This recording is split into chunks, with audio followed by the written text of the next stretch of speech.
All right. Hey, everybody. Welcome back. So, today is our live session where we have a lot of live, real time, present edges that you guys are working through in your practices.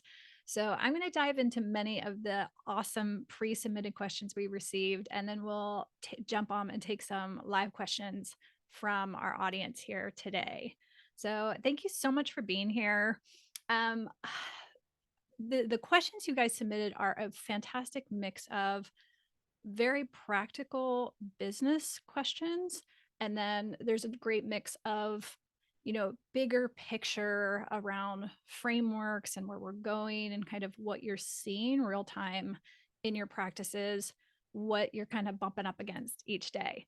So I'm super happy we're going to kind of intersperse both today. So the first question I got, and I got this one from several of you, is around lead magnets. So if you don't know what that term is, and I didn't when I first started, so a lead magnet is kind of a product, an offering, something that is packaged like an appetizer to working with you. It gives people a sense of you. It is valuable to your clients and potential clients. And it's something your practice leads with. It's some of you emphasize that you're kind of overwhelmed by the whole idea of it and you don't even know where to start. It's almost like the too many options creates this procrastination of like getting the thing done. So one thing I wanted to start with is if you have a website already in place, you're 90% of the way there already. So when you think about your lead magnet, I want you to think about a few important pieces to simplify things. One is to simplify things. Like, don't overthink it too much. Don't get in your head too much about it. Just keep it really, really simple. The second thing is just do one thing. Like, don't worry about trying to do a lot of different things, especially if you're just starting out, you're creating one primary offer. Just have one lead magnet, one appetizer. Two, once you conceive of this idea, plan to have it in place for a long time. A lot of times with everything, something's not working right away and we want to change it or tweak it or bedazzle it. Um, let something work for a while before you give up on it or change it. Lots and lots of times, whatever lead magnet I had going on at the time, it took a few months before I really started to see, like, oh, okay, this is converting, or this is working, or this is really meaningful and impacting my practice in a really positive way. Um, Lastly, and this I think is most important, is whatever you choose, have it reflect you in a really true, meaningful way. Like, it should not only provide good value and good content for your clients, it should ideally also be in a way that it reflects you and what it would be like to work with you. So, a really beautiful example of that is Carmen, who is a microdosing coach. She's in our mastermind. Her lead magnet is an intention guide. So it's a downloadable that can assist people in honestly whatever healing practice they're working with. It's helping them craft and set intentions, which is super meaningful to everybody who is embarking on a healing path. But also, I love it because it's such a true representation of Carmen, who she is, her thoughtfulness um, as a healer, as a guide, just the fact that it's packaged that way. And also, she loves and is very, very wonderful at working with beginners. So, at the start of people's healing journey, that's when you're setting intention. And that too speaks to her larger practice and kind of calling in those people who are her aligned clients. Another example is like for my lead magnets, um, I tend to have long form lead magnets. Like we're in today a form of a lead magnet in a way. It's just really long form. So there's the spectrum from, a quiz that or survey clients can take to a 3 or 4 hour training day or videos people can watch. I tend to love long form. And right now, with my direct healing work, I have an 80-minute workshop that's free, that's downloadable to all on my website. That it resonates with me because the way I like to work with people is very long and very deep. So I have a lot of clients that I work with for many, many years. I'm still in touch with clients that I worked with 20 years ago. And the long form content allows me to go really rich and deep with people, which is how I like to work with them. So I like people to right up front get a sense of what it will be like to be in my practice or in my containers. So that's my advice on lead magnets. Um, then this is a great question. I got this too from more than one person. Um, Helen asked, I can't stop signing up for stuff. Like I just sign up for this training and that training and this program and that program. And I have so many certifications and so many different things, and I start things and don't finish things. Like how do I work with that? So I think I think that resonates with a lot of us. I think it's important to get underneath what's prompting you to do that, because there can be very, very positive things about what's driving you to do that. And then there's shadow things that are driving that. So I think on the positive note, I think as a healer, a lot of healers that I have worked with, and definitely those who worked with me at my studios, they really wanted to be at their best. Like they were driven to do lots of trainings and lots of certifications because they wanted to be better for their clients. They wanted to be stronger in their service to people, which is such a beautiful quality. They were curious and ever evolving. The most successful, long time experienced were constantly still going to trainings and different learning. So I think that's a really positive attribute. I think when it becomes problematic is when you're constantly bedazzling yourself with certifications and letters behind your name as external approval, to prove yourself.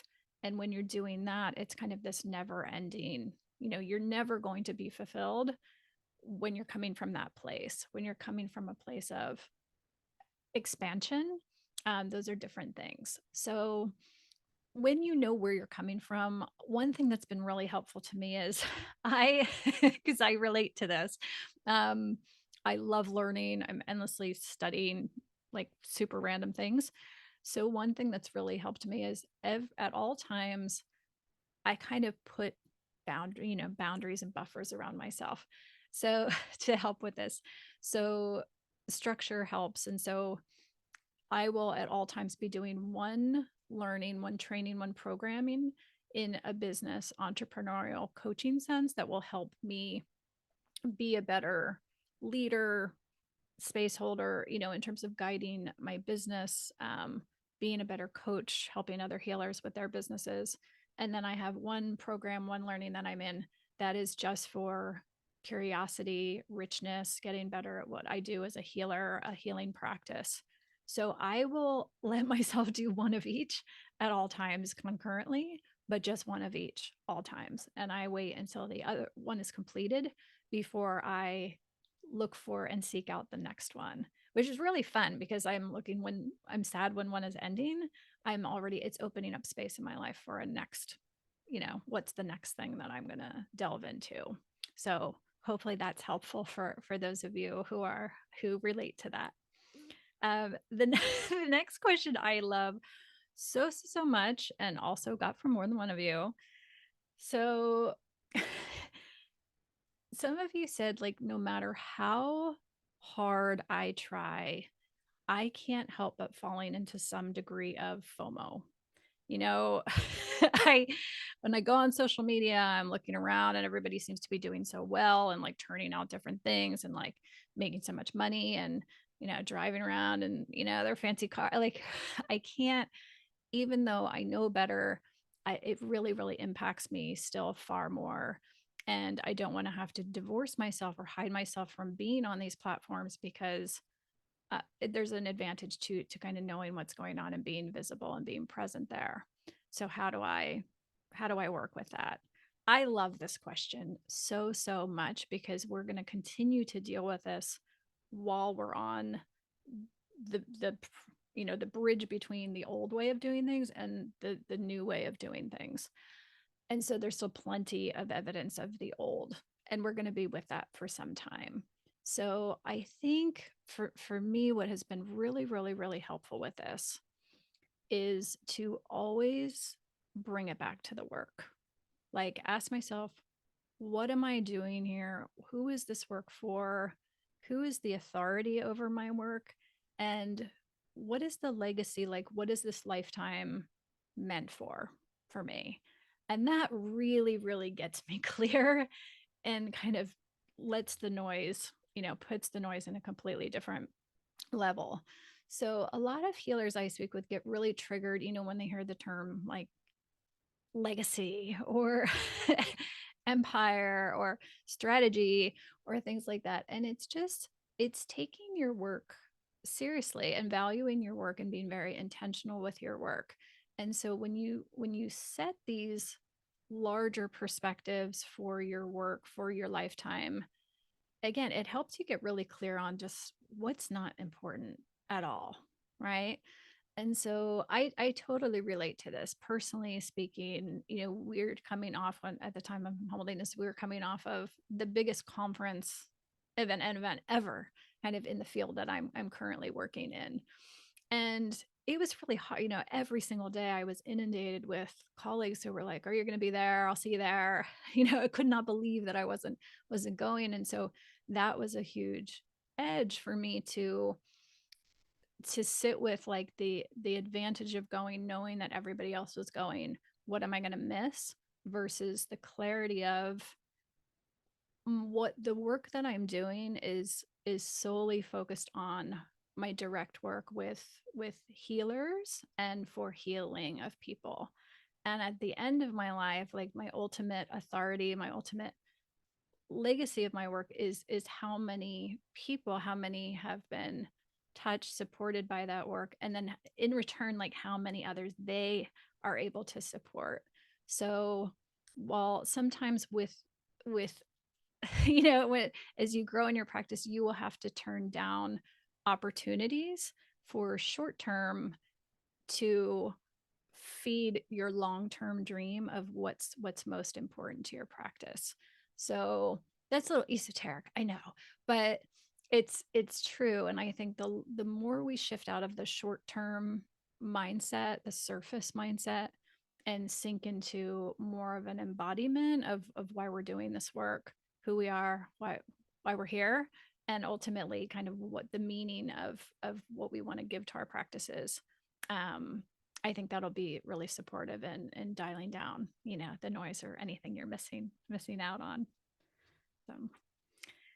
So beautiful. So Eric asks, how can I create more structure and accountability in my practice? Like I feel like I'm doing great work. My clients are getting great work, but I can't really see beyond because I'm like down in the weeds of the doing of my business. And so how can I create structure and accountability for myself? Yes. So a lot of you, especially you creatives and artists, structure is so valuable because while it's counterintuitive, the more structure and safety you have within your frameworks, the more creative and spacious you can be. And it's a leap of faith to trust that. But trust me, like the more you have systems, the more you have structure, the more it will allow you to improvise and adapt and lend yourself a lot of freedom in your practice. So one of the big reasons I am so structured and organized in my practice is because I'm like the least structured person in the world. And those of you who know me well know this truly. Um, Although my containers and my programs don't come across that way because I have learned the more organized and structured there is, the more I can actually focus on my clients, which is the most important thing to me.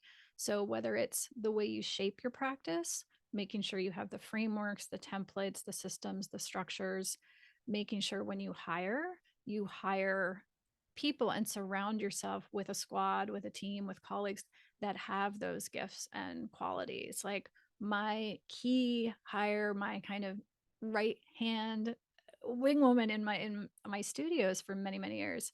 Lorena, many of you know her. She she is the among the most organized, structured people you've ever met. Like she can tell you what she's doing for the next 6 months. Like I don't even know what I'm doing 6 hours from now, like ever. So we were a perfect pair in that she brought all of that structure and safety and consistency to the day-to-day operations of the business. So in your own practice, I think like whether it's people, whether it's systems, whether it's frameworks and way of doing things, creating consistency, structure, and frameworks will give you that structure.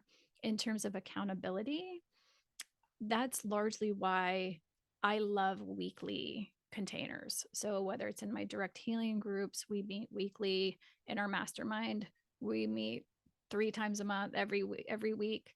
And that consistency adds up over time. So if you do something like just an hour a week, is far more effective, in my experience, than doing like a weekend intensive once in a while, which maybe you'll come back from the weekend intensive and you're like, woo, and like get a lot done for a short time, but you quickly, lose that momentum. So the weekly, I really love the weekly regularity of things. So next, a lot of people ask some iteration of how do I deal with criticism, trolls, you know, just mean people. And trust me, I've been in business for many, many years, been very public facing, and it's I want you to know if you're newer to it, it does get easier with time. It really, really does. I don't know if it's just a resiliency factor, or you get a thicker skin, or the more clear you are on your work and you're in your work, you don't even notice it over time. Like what would bug you at the beginning and like gnaw at you for a few days, it becomes like a little blip over time. So just know when you put yourself out there, it, you're going to attract people and you're going to repel people. And honestly, it's just human. It's a consequence of being human in the world and doing the thing. It's to be in the arena, to me, is way more important than the spectators in the stands, you know, booing or clapping, or there's always going to be people booing and there's always going to be people clapping at any given time. And I have tended to surround myself, especially the more I evolve in my own lifetime, I tend to surround myself with other people who are in the arena too. So doing the work, and we're so focused on doing the work, we for better or worse don't even know what people are saying sometimes. So I encourage you to just again focus on the work. Trust that you'll get better and better at navigating it. Sometimes it's valid constructive criticism, and sometimes it's just flat out projection, and you will learn to know the difference. It was nice at my studios when we had a big team of practitioners who were so sensitive in a very loving, beautiful way. They were so sensitive, they cared so much about their clients and their work. And it was nice, because one of my roles was to filter. you know Sometimes they would see a negative review, but most of the time it would come through me and our front desk team. That really enabled us to have the ability to filter what was constructive and what was just projection. And so I was able to very frequently spare the staff like that, those hurt feelings, because I would just filter for, is this going to be actually helpful in helping them become a stronger practitioner, or is this person just projecting, and being mean for mean's sake? So hopefully that helps answer that question. Last thing I'll touch on with that, I think it's so helpful to have professional colleagues and relationships, because we all go through that. And so it can be very isolating when you're going through tough times where, there's like mutiny in your staff, or kind of like people are being mean on social media. it can feel very isolating and you want to make yourself really small. When you have community, when you have professional colleagues, when you have a mastermind, when you have a crew who are also, healing entrepreneurs, you realize really quickly, like, we all go through this at some time or another. It's going to happen, and when you have people around you supporting you and going, yeah, that happened to me last week, it makes it a lot more manageable. Yeah. um some of you expressed, Mark specifically wrote in asking, I've been reaching out to people to collaborate and do things, and no one's getting back to me. No one's getting back to me. So, this resonates too. One, it's sometimes it's just literally the time of year. Like, there's certain times of year when people are so distracted. Holidays are tough. Summertime, anybody who has kids and is navigating summertime and activities, um, it's tough. So I think not taking it personally is a good starting point. So just know it's almost never about you or never about your idea. It's just timing is often the case.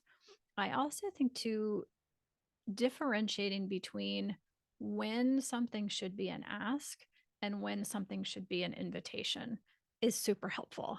So, a good rule of thumb that I use is if I'm asking somebody for something that's going to take them less than, say, 5 minutes, that's an ask.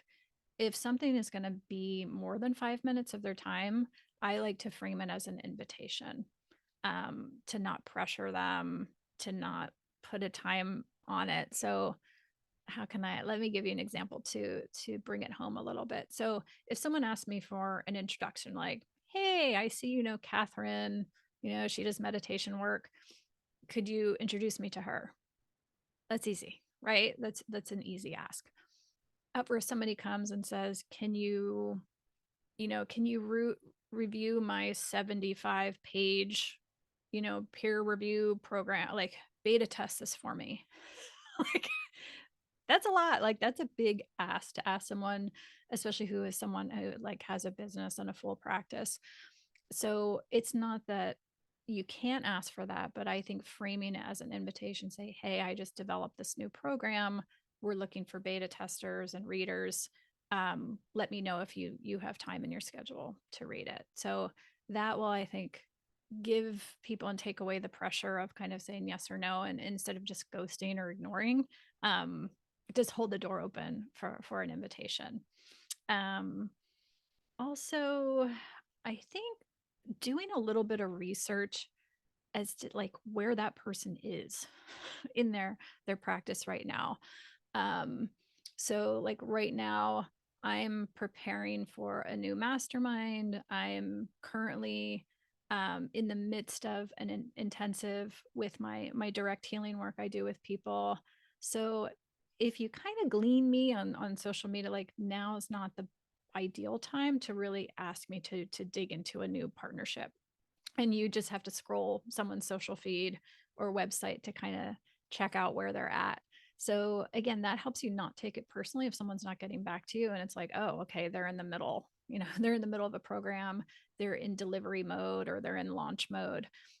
So again, using your empathy to kind of just research and feel out where that person is. I still constantly get pitched for, my business that closed. You know? So it's like just a little bit of empathy, just a little bit of research, um, will go a long way in wanting, people to say yes and collaborate with you. Um, Another great question I get from healing artists is, I get overwhelmed by a lot of the framing of business coaching, especially, is reliant on, tech and funnels and systems and lots of, make seven figures, and, you know and that it doesn't resonate with a lot of healers. It's just very overwhelming, and it doesn't feel aligned. And I understand that. I think what's helpful is, uh, you know creating structure in your business doesn't necessarily require tech. It really doesn't. Like, I'm still, after all these years and so many, serving a lot of people, I'm still super low tech. Like, I still don't to this day use an electronic calendar. I still use very few software functions. Um, because a lot of times I feel like they overcomplicate things more than they make things efficient. So it depends on your facility with tech. But just know, like, you can have a really robust, expansive practice and not need all of those things. You know, when people talk about funnels, we immediately go to like complicated tech funnels. That's really, I suggest you reframe that. Like, a funnel is just a client journey, a client pathway, and we can make it a little more human when we frame it that way. So it doesn't need to be super complicated. It's just those little touchstones and points along the way that you carry your client from the time they hear of you, engage with you, delve into work with you, and then also kind of the closure of your container and your ongoing connection with the client is really, that's what we're talking about when we say funnel. So don't be intimidated by it, right?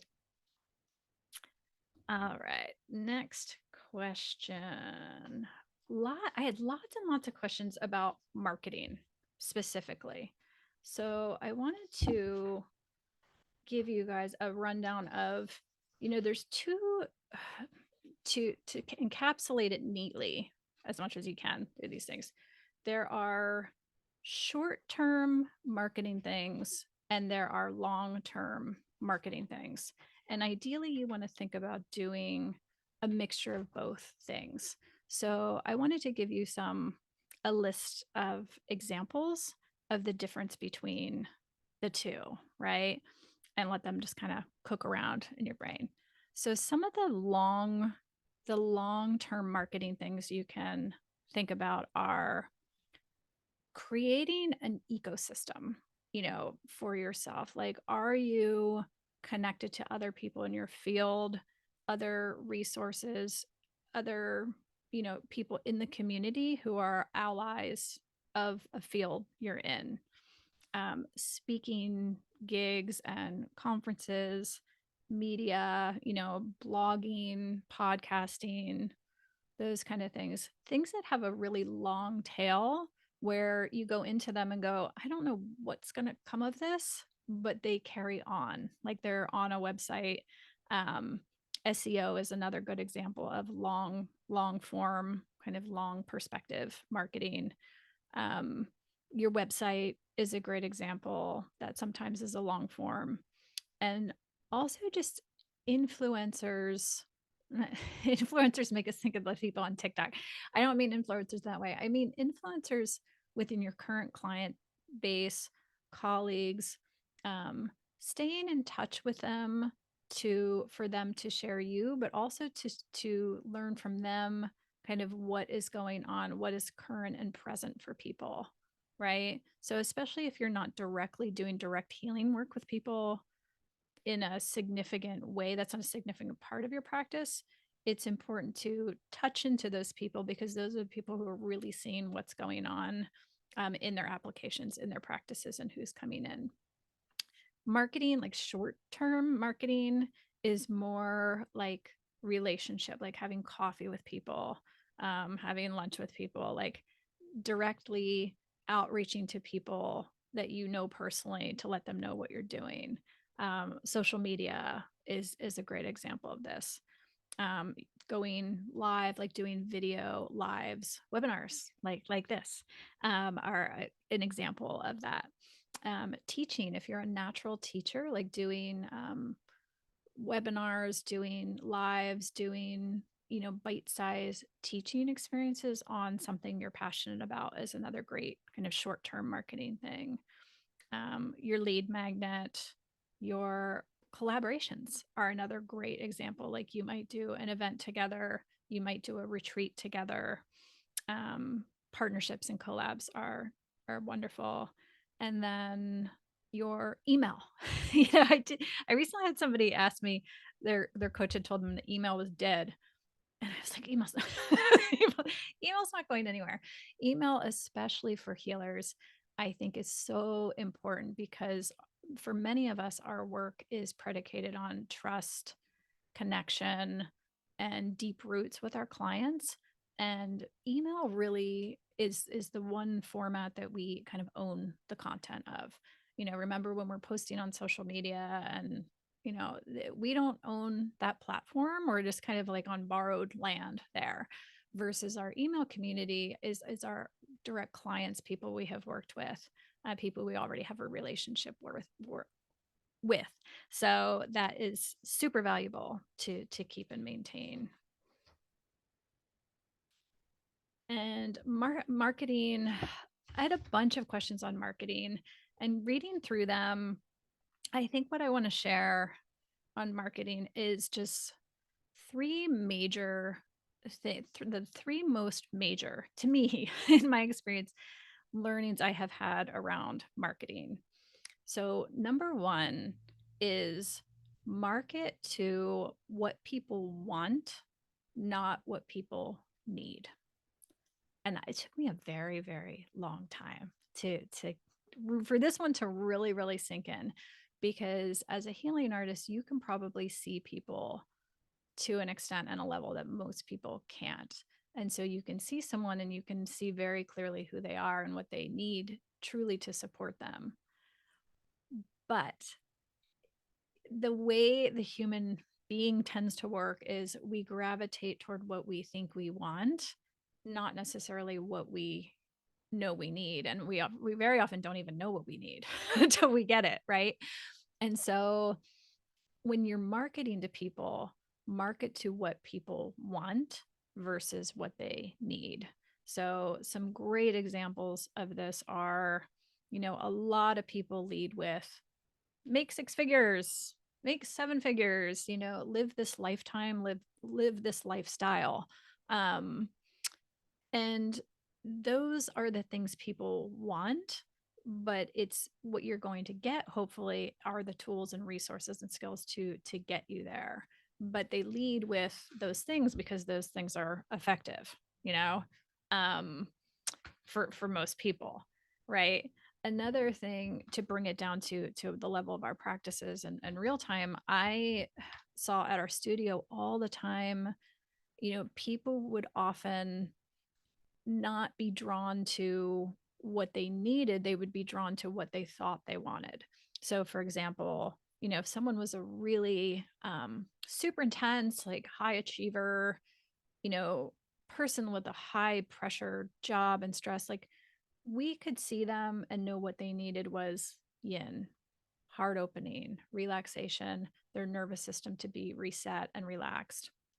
Would they be if we held out and marketed to them with meditation and yoga nidra and relaxation massage? No, they wouldn't do that because they were drawn to what they thought they wanted, which was power yoga, you know CrossFit, hard deep tissue, like super deep tissue work.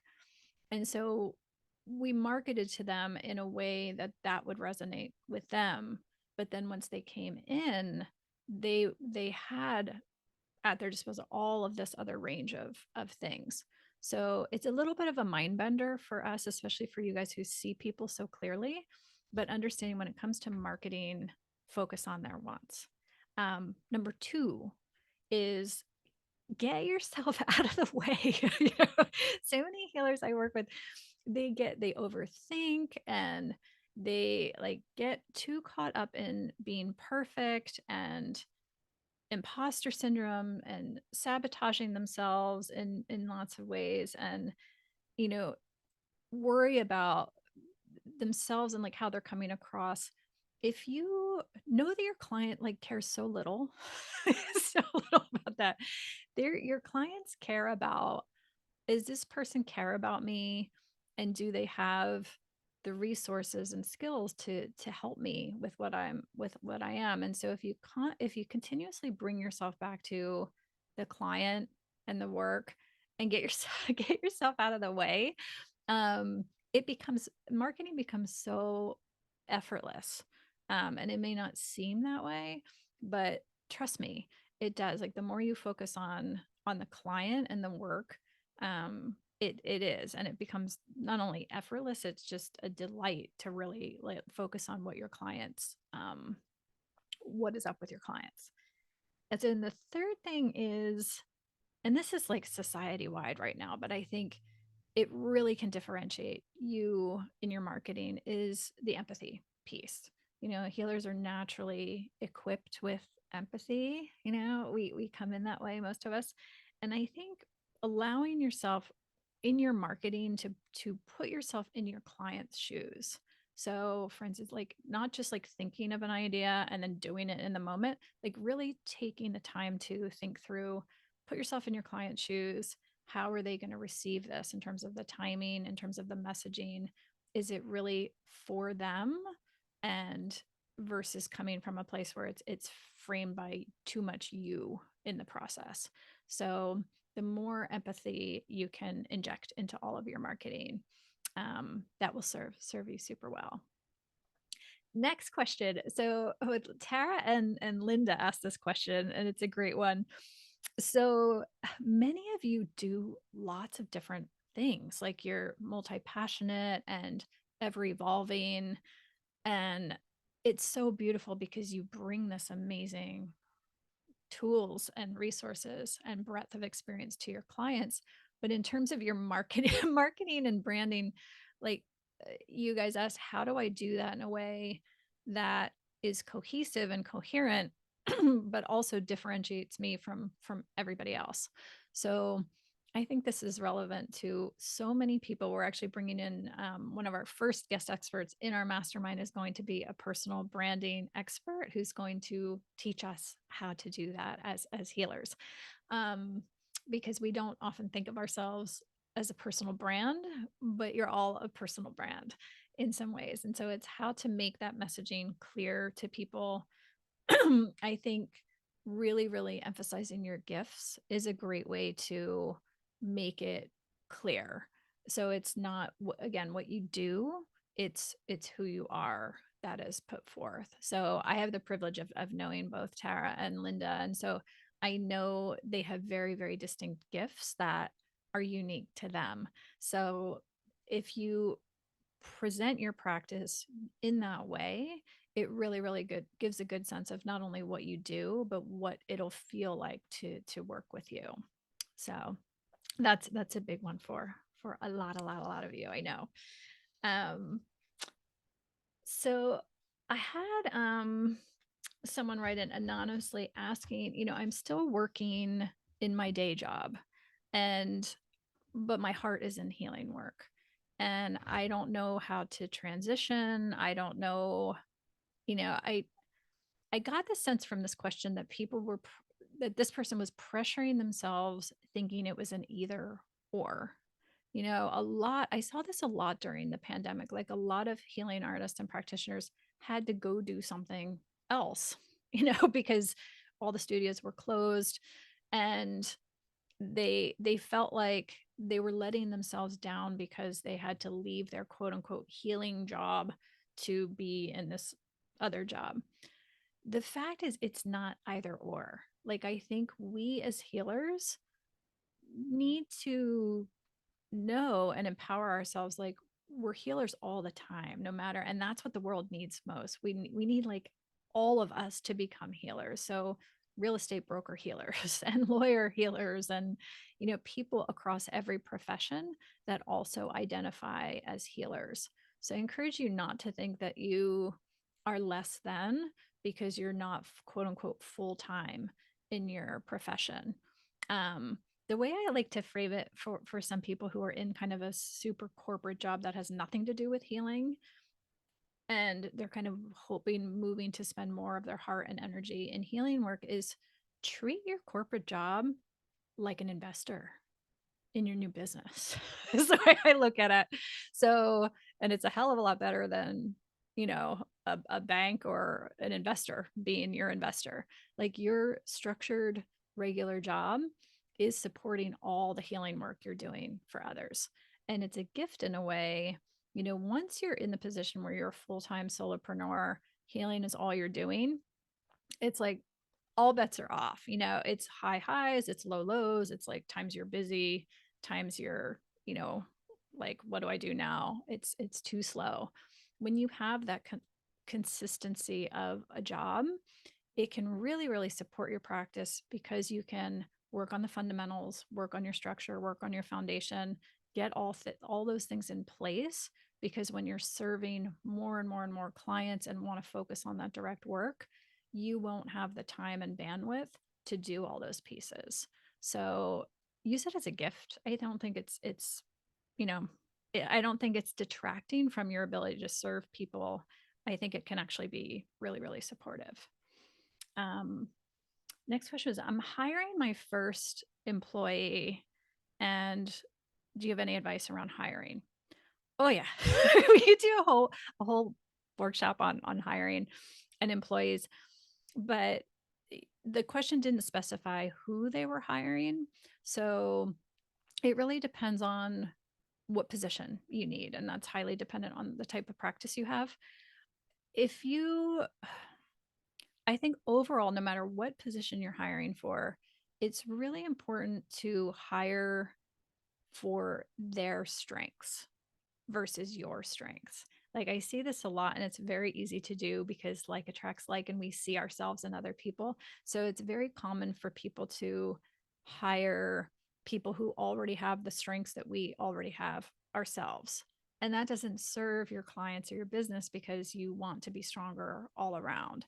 So if you can hire for people strengths that are very, very different than yours, will be so supportive. So whether it's an organization thing, whether it's kind of an extroversion introversion thing, if it's someone who's going to be very, very public facing and doing kind of more outreach and marketing and public relations for your business, allowing you to kind of stay behind the scenes or doing the direct work, um, that's really, really useful.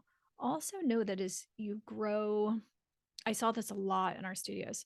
So when you are new and you're establishing a thing, those first hires are like, they have so much influence over the feel of your practice, of your business, what you're creating. I could trace back all our studios as we grew. Once we grew into a lot of people, even years later, I could trace back the feel and vibe of our studio to those original first 3 or 4 therapists and practitioners. They continued to have like that ripple effect of their unique natures and personalities in a very cool way. So just know that over time, as you add more and more layers to your practice and organization, if you open more than one studio, over time, the feel of your practice will take on a vibe and feel of itself, and the individual people, it'll be diluted. But at the outset, take extra time to when you're hiring or bringing people in, because they will have an outsized influence on the feel and shape of your practice. Another little nugget that I learned, among your first hire, like most of you will be hiring like an admin help or marketing help. It's helpful, especially if you have a brick and mortar. I think having 2 people plus versus one full-time person is helpful. And again, this will be different for each of you depending on your practice. And this was a mistake that I learned, I learned the hard way, is when you have less people working more often, if they move away, if something happens and you have to part company, it's really, really a huge impact. Versus if you have more part-time people, one, you have more diversity, you have more strengths, to feed into your practice, and it's just a stronger table if you have more than 2 legs to your table, right? So I learned this the hard way. I was thinking, I at the time, you don't know any better, but like I was thinking for consistency's sake, it made more sense to have less people. Um, but what ended up happening was when that person left, it was really destabilizing to the organization and to the practice. So um, let's see. I have so many questions for you, but I'd love to pop into the Q&A and chat. Perfect. So Tally's asking, I feel like I'm in a fork in the road in terms of a reorganization of my business focus and purpose. You mentioned yesterday starting from the end point and moving towards that. Can you speak a little bit more to that when I'm in a place where I'm not sure where to begin? Absolutely. I think so many of you are in that spot right now. Absolutely.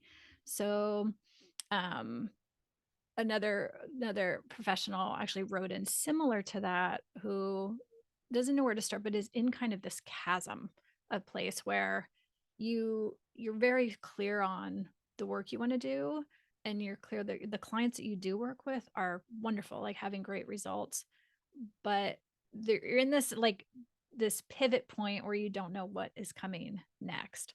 So, yes, I think starting at the end and always having something to anchor yourself to in a world and place in your life where you don't have something to anchor to, having that end goal as your mantra will help give you that structure and that anchor that is just helpful in manifesting, because the universe can't, until you're clear on where you're going or how you want to feel, it can't, kind of come in and do the support it needs to do in the practical ways to kind of build that architecture in.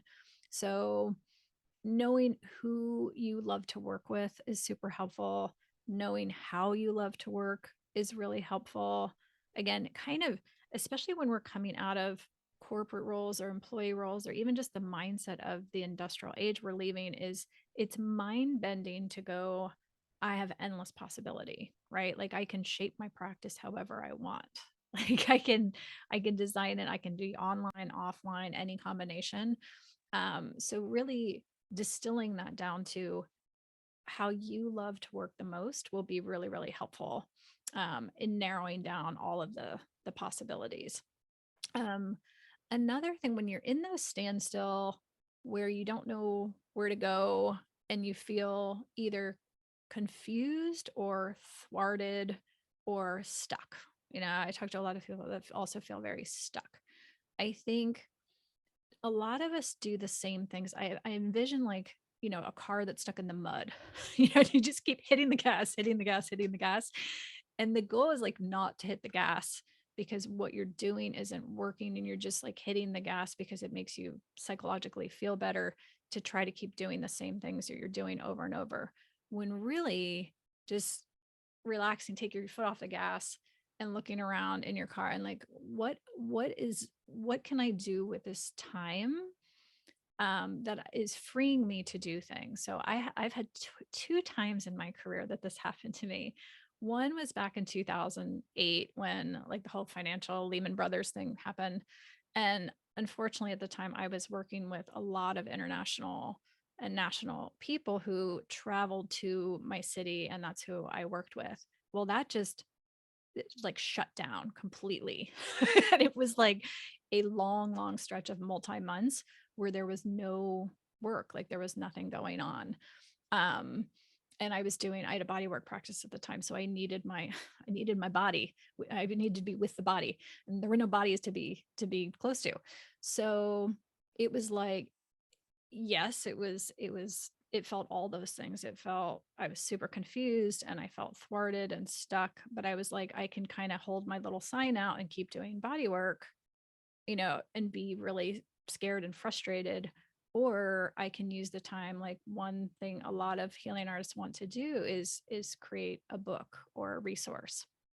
And part of it is time, like when you're busy in your practice, like it's as you some of it's hard to create while you're serving and delivering at the same time. So during that period of time, that's when I wrote my book.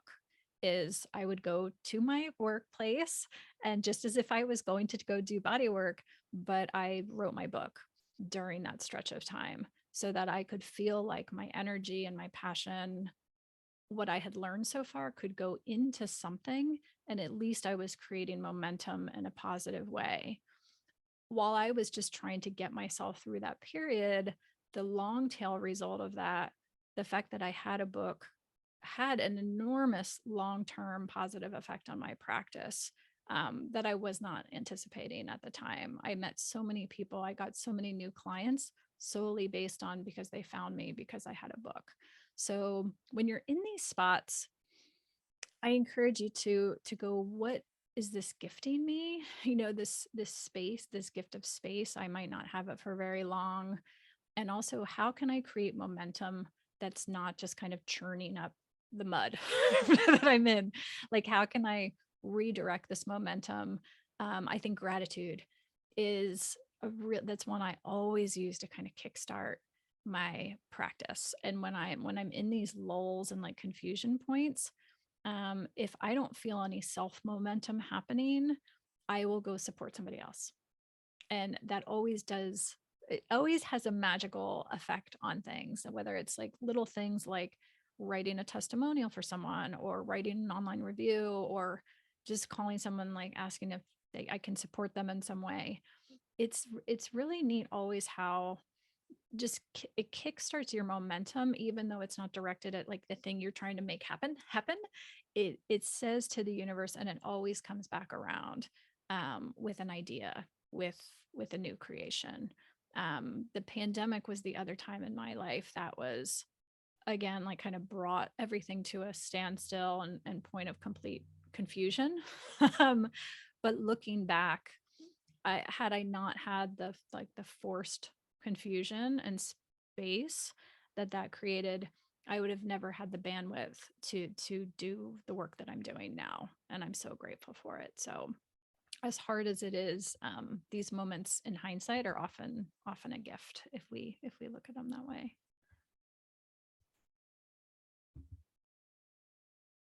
Oh, yeah, I can't see if you guys are putting things in the chat. Please pop them over to the Q&A. Yeah, appreciate it. Um, okay. This is a good one in the meantime.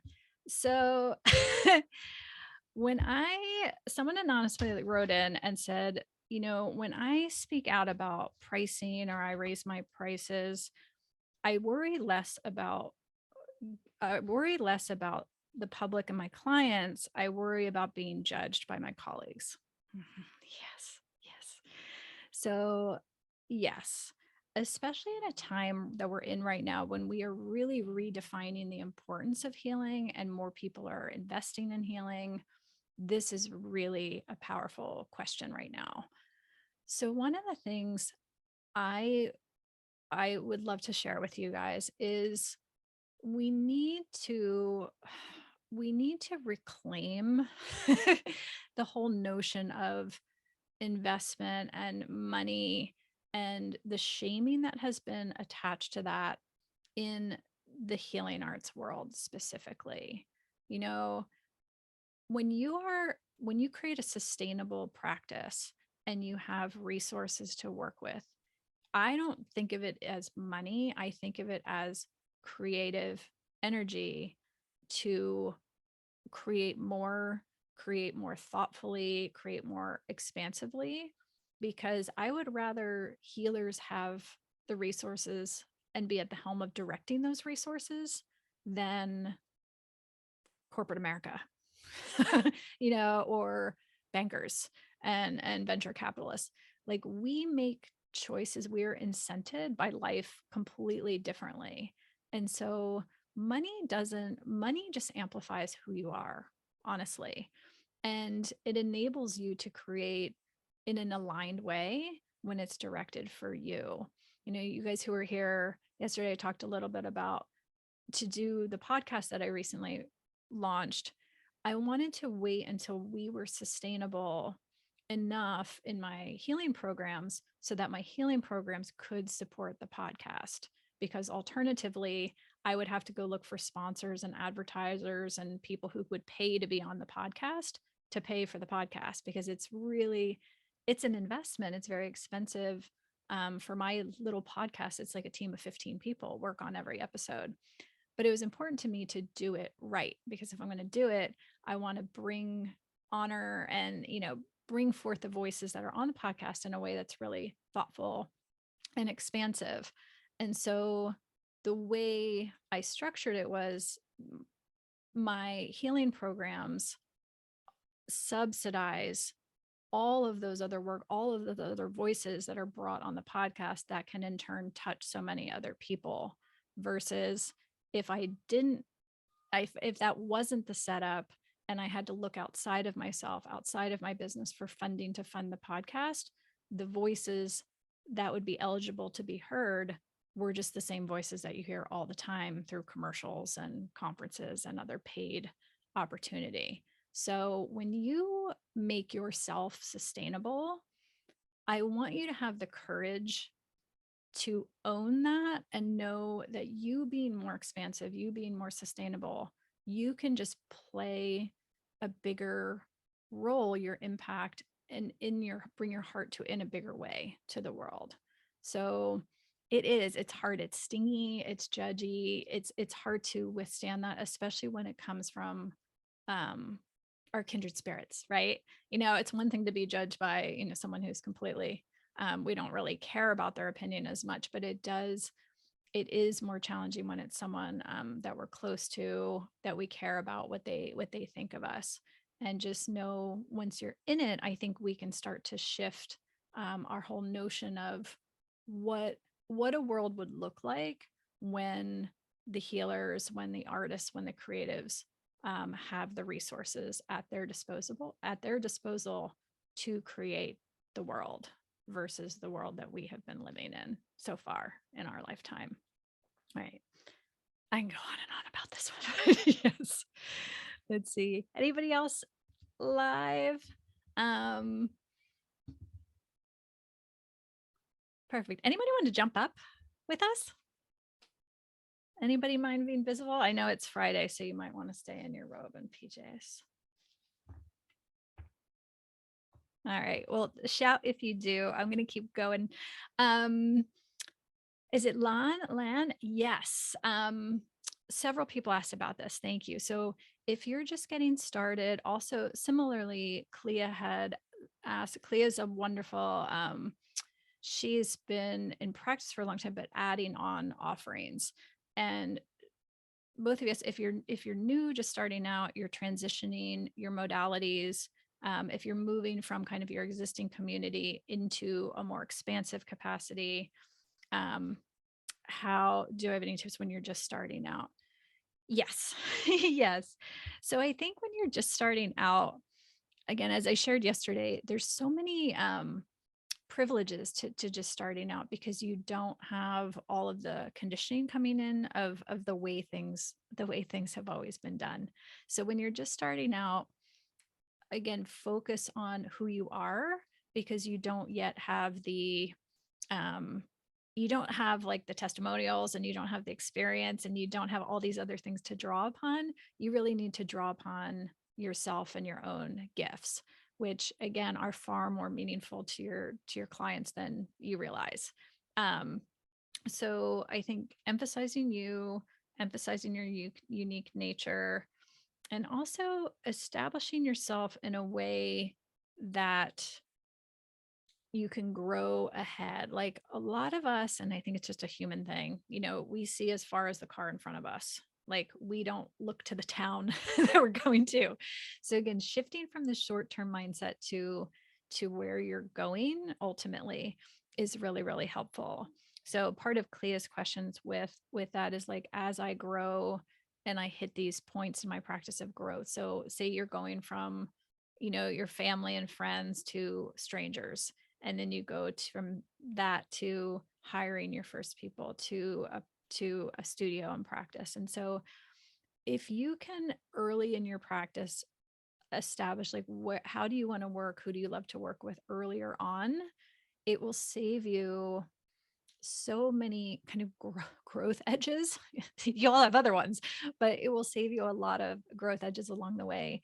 um, so let me give you an example. So one of the things I knew when I went from being solo to working with a team was I wanted to ensure that I could grow once we became a team, that it was all about the thing we were building and it wasn't me.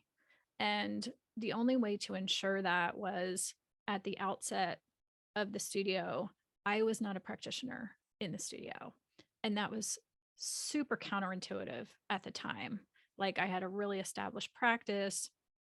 Um, it made sense financially because I could have brought in a substantial amount of money that I wasn't, paying payroll for. And that would have been the best short-term solution. But I realized like long term, I wanted to create something with many, many different people where it wasn't predicated on just my presence, just my hands on work.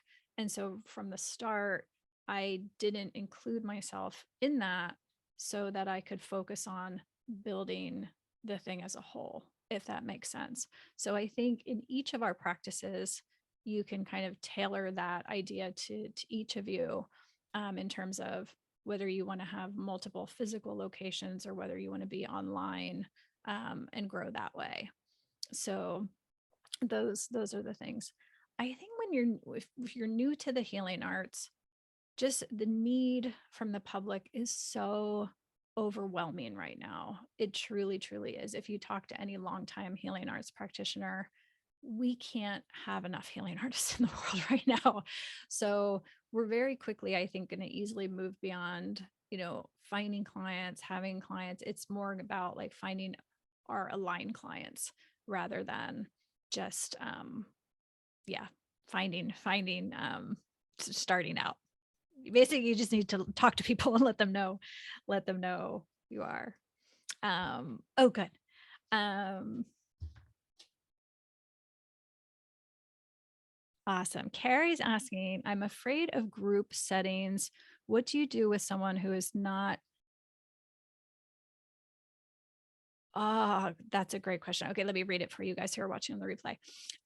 What do we do when someone who is not a good fit in the group and publicly critical?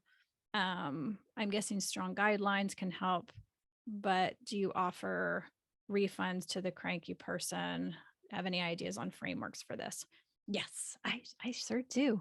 So group work, those of you who know me know I'm super passionate about group work. Um, and it's been surprising to myself too. I get a lot of people in our group programs who tell me in our intake process, I'm not a group person. It's very common. And I just laugh because it's like attracts like. But it's interesting in the group, those people thrive in the group. And I think the lesson for me is like each of you, when you have your own group, will bring your own unique flavor to the group. So each and every community will come to reflect you. That's why I love it when I'm collaborating with someone or partnering with someone.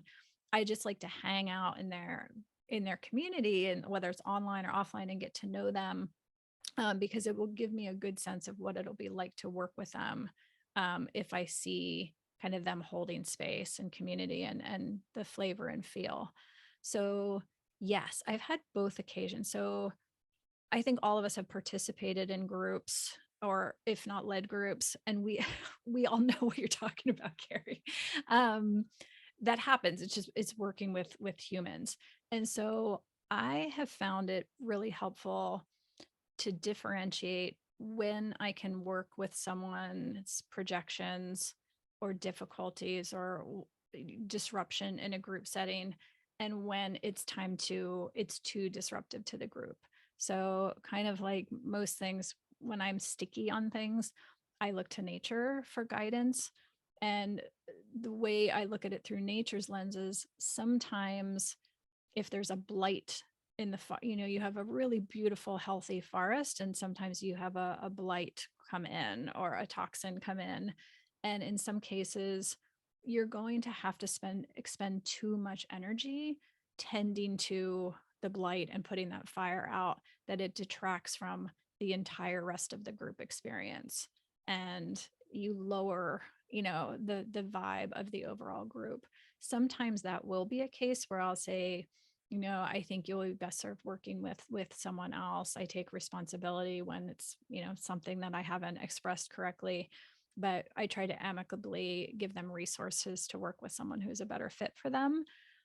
But other times, if you're willing to kind of get under the projection and what's really going on, um, it can really be an amazing experience. Some of my strongest, the strongest results I've had in our group containers were when people struggled a little bit in the group setting.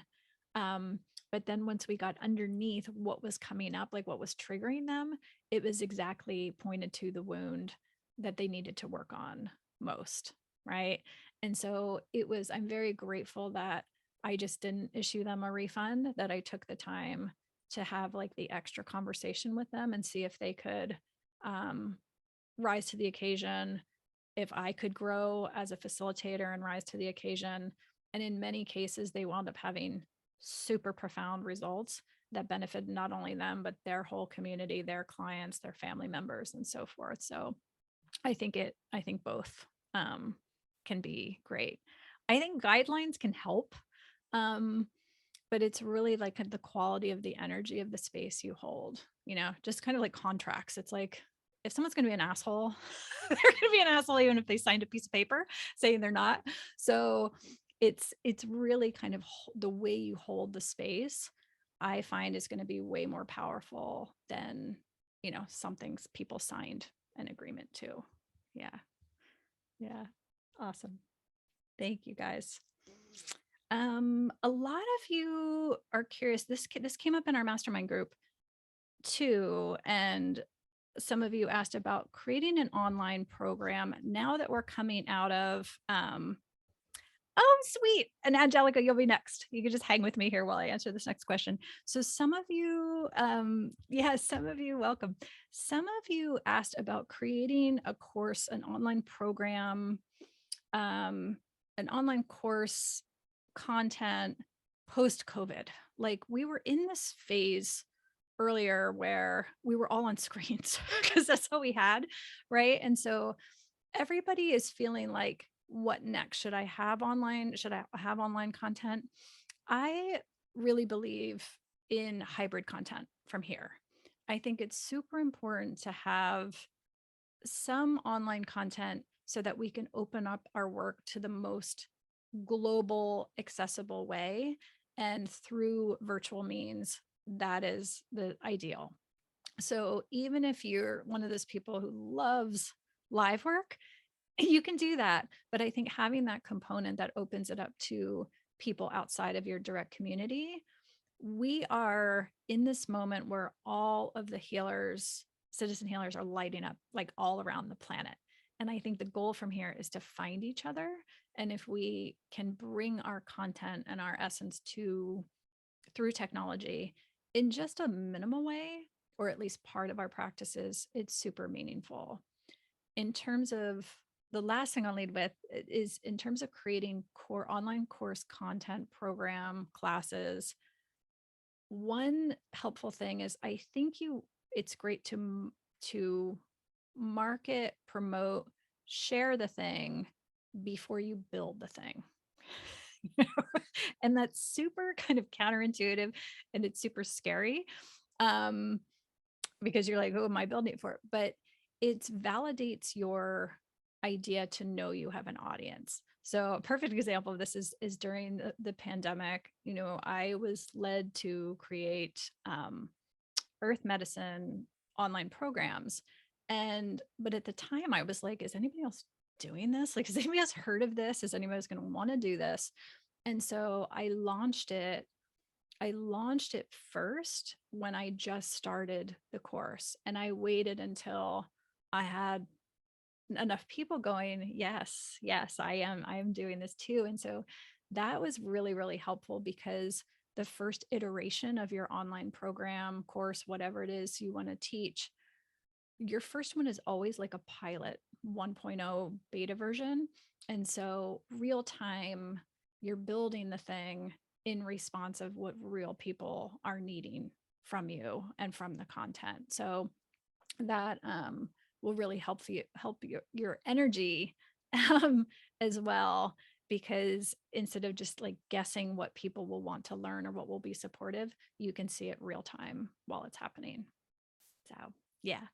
Angelica, welcome. Hi, thank you. Can you hear me? We can, yeah. Okay, cool. Well, I just wanted to say hi and thank you so much. for everything so far. It's been amazing. And my question is related to content, actually. Um, well, you already know me, so I don't need to tell you that I'm a Sagittarius, but I get so bored so easily with content, and I worry about consistency as well. Like, I just want to be like all over the place all the time, kind of with my content. It takes a lot for me to like do the same colors, do the same font, like things like this that I see. And so I guess I'm just curious about that. Like, how important do you feel that consistency is in content? I don't want to look, all over Yeah. the place, but I kind Yeah. of am. Yeah. So I think that most healing artists resonate with that. We love creating. We'll create endless programs and offerings and this and that. Like, that's fun. But I think it's part of the consistent structure is flipping that is we have to spend, and this is where kind of the entrepreneurial business side needs to come in and meet you know the condor nature of us is bring that structure in to know that the structure will serve the creativity, and we have to spend equal amount of time to create that, to really do the creative part in a sustainable way. Like for me, I remember I had a coach years ago who said that 80% of your time should be spent on offering what you do to the public, and only 20% be creation. And I was like, ah. Like in my world, and like a lot of healing artists I know, like 80% of our time is spent on creating the thing. And then we're like, oh, hey, I have this event. Okay, you want to come? Okay, bye. Okay. Next thing, and the next thing, and the next thing, and the next thing. We're always looking to the next thing. So I think like to Helen's question at the beginning, it's how we can bring that in and harness that is sometimes just we have to have our own self-imposed structures in bringing people, as we talked about, like bringing Lorena in to my world. It served that for me really well and helped me, ground me and bring me down to earth. And like promote the thing. Don't just make another thing, like promote the thing you have. And I think one of the things people worry, and this will speak to your saggy heart, is they worry I'm going to get bored. Like if I'm doing the same thing year in, year out, like I don't want to get bored with what I'm doing. And so they spin off and do all these other things. Totally. I think we're going into our 18th 18th 6-week immersion program this fall. And it's so beautiful because I can be more creative within that container, and I can go deeper with all the people in the container because none of my creative energy is spent recreating the program or tweaking the program or messing with the program. Like the program just becomes more layered over time as we develop more content and learnings and more people come into our world. But the structure stays the same. And when the structure stays the same, it's the antithesis of boredom. It just lets you sink deeper with people, which is why you're doing this anyway, is the connection with people. So, yeah. And you asked a really beautiful question as well, which was, how do I know the thing I'm doing is the highest and best service that I can be doing? I think that's really common, especially um, when we're in when we're in the beginning years of our lives and our professional practices. um, Really knowing, and I think this is where we can learn from ancient practice, like in ancient practice, ancient cultures, a lot of times you didn't even start as a healer until you were like 50, you know like you weren't like either allowed to, or you weren't expected to, or you wouldn't even, you have to accrue a certain amount of knowledge and wisdom before you can share it with others. So I think we pressure ourselves way too much in our modern society. We're conditioned like we have to have it all figured out by 22. Like, what are you going to do? What are you going to be? What are you going to study? Like, and then you got to stick with that like your whole life. I think we're moving out of that. And the reason we're so uncomfortable right now is because that's the natural way of being. like everything, once you get to be like my age in your profession, like you'll look back and you'll go, oh, all of my 20s and 30s were like a complete experiment of me just accruing experiences and learnings. And I can be way more grounded in my service because I bring all of these experiences to it. So I think just knowing each and every experience, modality, training, mess up, success you have is just going to make you a stronger healer over time. I remember in when the studios closed and it was became we were that first summer. We closed in the spring and then by summer I think it was dawning on everybody like, oh, this is going to be way longer than we thought, right? We should do something else other than Zoom classes. We can't do what we've been doing for the last few weeks. And I went to one of my mentors and for guidance, like, well, how do we survive? How do we keep the studios open? How do I keep doing the same thing we've been doing? And she said, come this fall, you're going to begin to start doing the work you were meant to do in this lifetime. And I was pissed. Like my initial reaction was like salty and like, I was like a little very childish in my response. I was just like, you're crazy. Like, I've just spent, the last decade of my life, like working really, really hard. And this is my legacy. Like, this is my work. And it was inconceivable to me that all of that was practice for something else. Right. But lo and behold, like now I see the greater wisdom. So yeah, I encourage you to not think you're doing what you're doing at this present time to pressure yourself too much on like, yeah, it serves the greater purpose. Yeah. Yeah. Good to see you. Sweet. Anyone else have any questions in the Q&A you want to pop on? Come up live. Oh, Beth. Hi. Hi, hi, hi. All right. Let me read through your question and I'll condense it for the crew.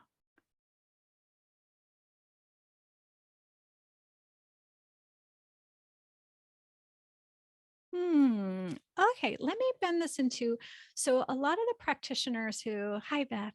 Yeah, let me bend this into a question I think will be resonant with a lot of the group. So you when you're new, that's one thing, but when you are really established as you are and you've been in the healing arts for a long, long time, as I know you have, part of it becomes where do I go from here? When I've done so much and I've done so many different things and I have online presence and I have my Zoom classes, but how do I grow and expand from here? And I think going forward, collaborations are going to be a really, really valuable part of the future of healing. Hi, Beth. So good to see you. Hi. Yeah, yeah. Let me complete that thought. And then if you want to tack on to this, I think the future, the more we get clear on who we are and we get really clear on our niche and who we love working with and who really benefits by our unique presence and work, it will enable us to collaborate with more healers. The old way was, you know, other like certain modalities preventing other modalities, and we didn't really touch in together. Like doctors didn't hang with massage therapists, and massage therapists didn't hang with acupuncturists. And we were in these old models of competition as if you can't go get massage and see a doctor at the same time. It's like that's more about ego and that's more gatekeeping and about you than it is about serving your clients, because our clients will be served by all of these things over time. And I think as we move out of these tropes of scarcity and competition and more aligned sovereignty, it becomes less threatening and we can kind of join together and go, this person will be served. And it opens up in terms of expansiveness of our practices. It just naturally, like nature, we pollinate profusely all over the place, because if we can work together and have all these different touch points across all of these different modalities, we can really serve our clients and also create massive sustainability in our own practices, because it's ever, it's ever flowing and ever giving. Yeah, Beth, I'd love to. Yeah, come on up. Um, well, I'll just be really honest, okay? Like I have work and there's a thing inside me where I know I have a creative nature. And there's something that really wants to also do more energy work. So I do a lot of movement and work with people. And that includes my intuitive, because I've always worked from that, but also challenge myself too, and I do guided meditations, but honing in on, figuring out what new ways I can do, but also, just to be honest, like the way I just admire people who get out there. And I know you probably have, like, you've talked about marketing. I haven't heard much of it, but I'm going to listen to the replay.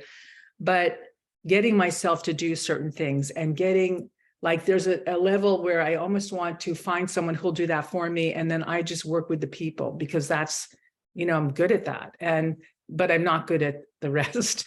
Um, you know, That's most of you. Yeah, I think everybody here is like, uh-huh, uh-huh. Yeah. Yeah. I think too, what the collaborations that I just spoke of too, I think it allows you. I work with a lot of introverts who are super talented. I'm like, I just want to be with my clients. I just want to be with my clients.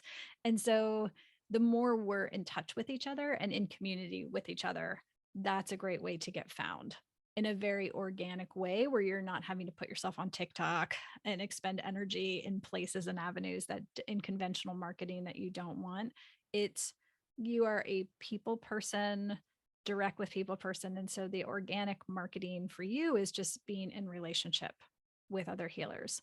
I think too is allowing and trusting that people will evolve with you. This comes up. I'm thinking of Mia. So Mia was a personal trainer in the fitness world for a very long time. And she was drawn to kind of get more into spiritual work and meditation and earth medicine. And she was like, but all of these people know me as a fitness person, right? And how are they going to be if I'm like talking about these, spiritual topics and things? Are they going to be open? And I think for a lot of healers, you don't realize that people are coming, like, you think they're coming to you because of weightlifting, but they're actually coming to you for you.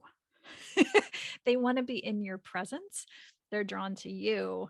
And so they're going to be way more open to evolve with you as you evolve, if you are courageous enough to kind of show that side of yourself. So, yes, I totally agree with that. And I feel like through the recent years, I have been doing much more of that and showing more of that side of myself. And that's why, at some classes I do with groups, I do meditation at the end. And, there's different things I've included.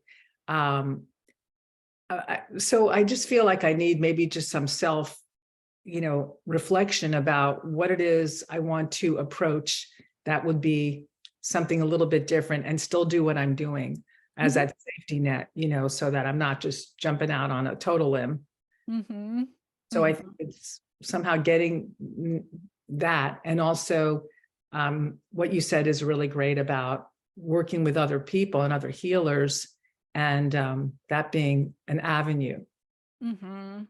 Yeah, I think it's made the corporate structures we've been living with up until now have precluded that, because everything is so top down. There's like the owner and then there's the employees of this thing. And so it's not really suited for collaboration between the practitioners, because it wasn't about the practitioner, it was the commodity of what they offer and serving the customer.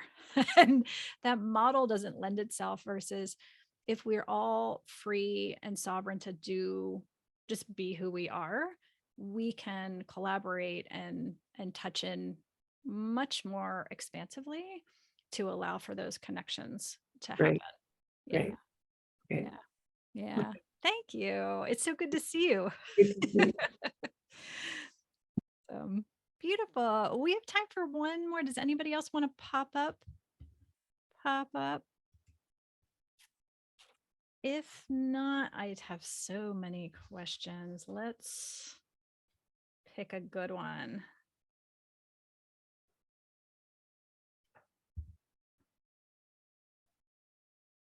All right.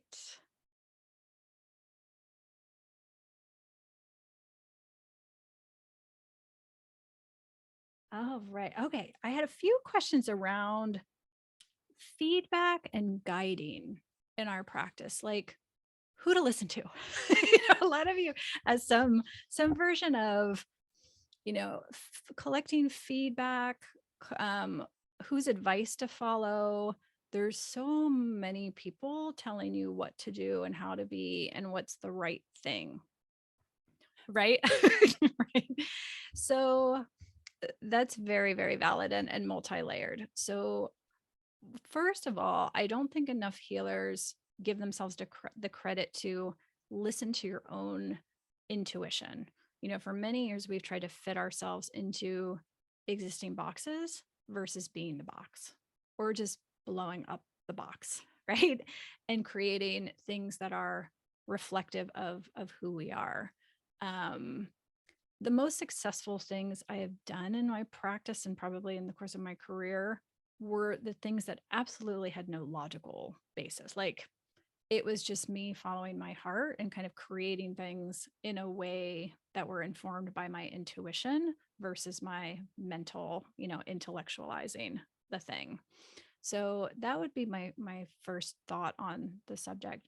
I also think when it comes to feedback's so beautiful, especially if you are always open to feeling taking the pulse of like all of your containers and programs and community all the time and integrating along the way. You don't necessarily have to do a whole nother thing to accommodate feedback. It's like if you're constantly nimble and making adjustments along the way, treating your programs, containers, and practice like a living, breathing thing versus a static thing that needs to be super rigid and structured overly. I also think it's important to in my studio life, we had 22,000 customers. So we were never at a loss for people's ideas. Like people were constantly expressing their opinions and thoughts and ideas of what we should be doing and what we should be offering. I have found it most valuable to listen to the people who actually are are there with you, who are in the program versus outside. It's very interesting. Oftentimes, the loudest voices in our lives are people that don't have skin in the game, who aren't in the arena with us. It was people who were constantly demanding offerings and services and classes who never came. And so I found it way more valuable to ask the quiet ones. I asked the people who came, who had been members for many, many years, or who came to classes 4 or 5 times a week, who never offered their opinion, but they had the richest feedback because they knew us and they knew things we could improve upon, little things that our through our staff lens didn't see. And so I think listen to the people who support you, are with you, who know you, who have a sense of like what you're trying to create and achieve with your practice. I also think it's helpful when taking feedback to offer it as an invitation. I feel like we're at this moment where we're way overdoing the surveys.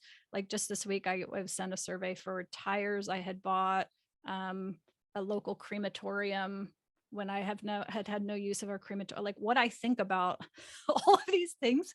Like it's really time consuming to be asked for people's energy when people are already feeling very full a lot of the time. So I think being intentional about the way you invite feedback, like I like to offer in my programs a course feedback form, or like in every communication with my studio clients, um, there was a little link they could just click to reply if they wanted to give feedback about anything.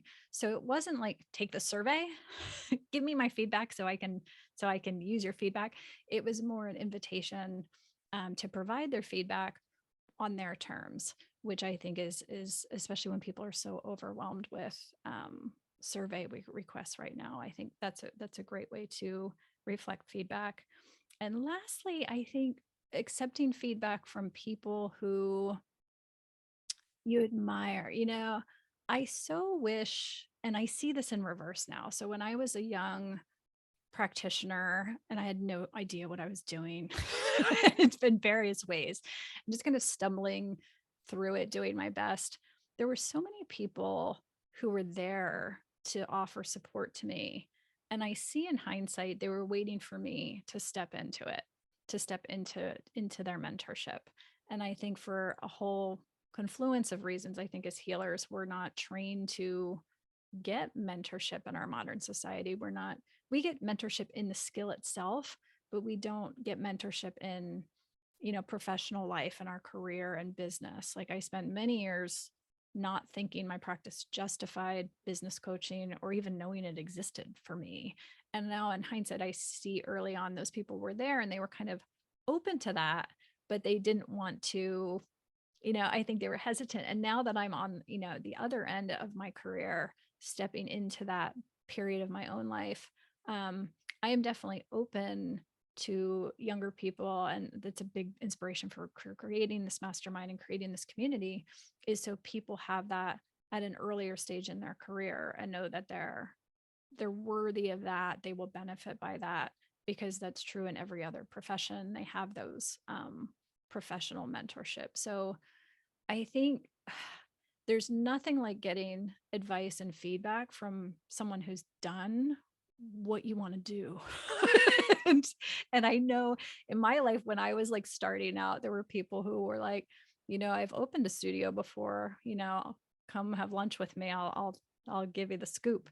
And so I think taking advantage of those opportunities for those people, um, there's one thing to learn intellectually from books and classes and things, but there's another thing to kind of sit down with the people who've done the thing, who've like been in the arena and have, have the scars and have the little trophies to show for it. Um, they're there for you, I think, way more than people know until you're through to the other side. So yeah, yeah. So much more to share. I hope you all stay in touch with me.